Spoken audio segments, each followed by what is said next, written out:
Intricate Devo, intricate. Welcome back, tech learners. Thanks for tuning into the channel where we make complex coding concepts simple, visual, and actually fun.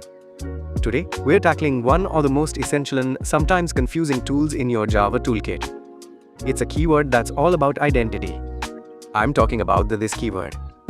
Before we dive into the code, if you are to level up your programming skills every single week, make sure to hit that subscribe button right now and turn on notifications. Now, imagine you're at a party.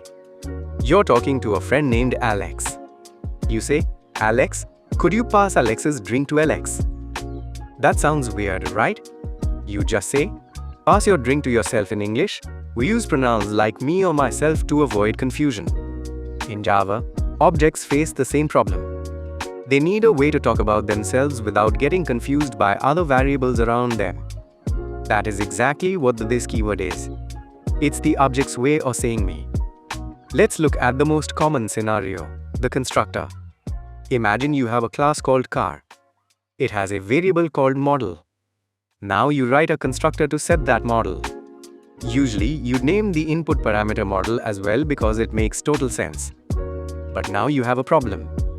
Inside that method, you have two things named model, the one belonging to the class and the one coming in as a parameter. If you write model equals assign model, Java looks at that and thinks you're just assigning parameter to itself. The actual car object stays empty. This is called variable shadowing. You write this dot model equals model. By adding this, you are pointing specifically to the instance variable. You're saying, take the value of the parameter model and give it to my variable named model now. Let's get a bit more advanced. Sometimes a class has multiple constructors.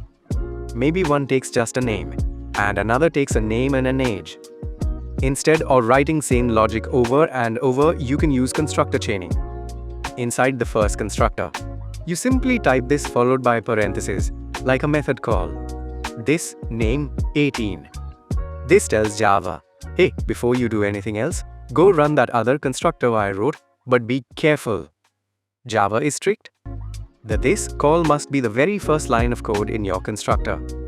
If you try to print something or calculate a value first, the compiler will throw an error.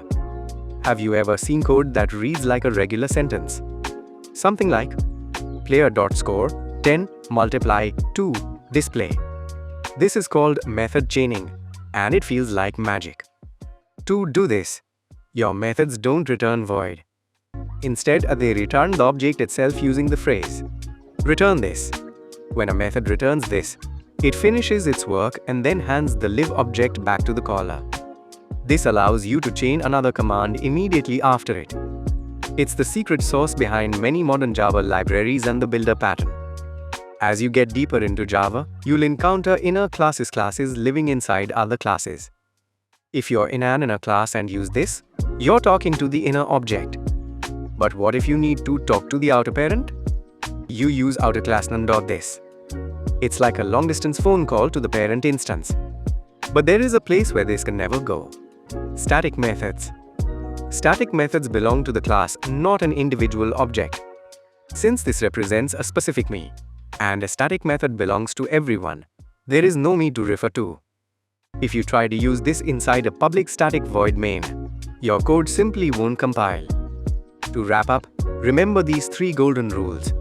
Disambiguation, use this dot variable to distinguish between class fields and method parameters.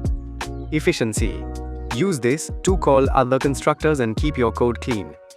Context is king. This only works where an object actually exists, so stay away from static blocks. If this clear breakdown helped you finally get the this keyword, please smash that like button. It really helps channel out. Don't forget to share this with your fellow computer science students or bootcamp buddies who might be struggling with Java OP concepts. Drop a comment below, letting me know how are you planning to use method chaining in your current project? Or tell me what topic you want me to demystify next. Thank you so much for watching. Keep coding, keep learning, and I will see you in the next one. Bye.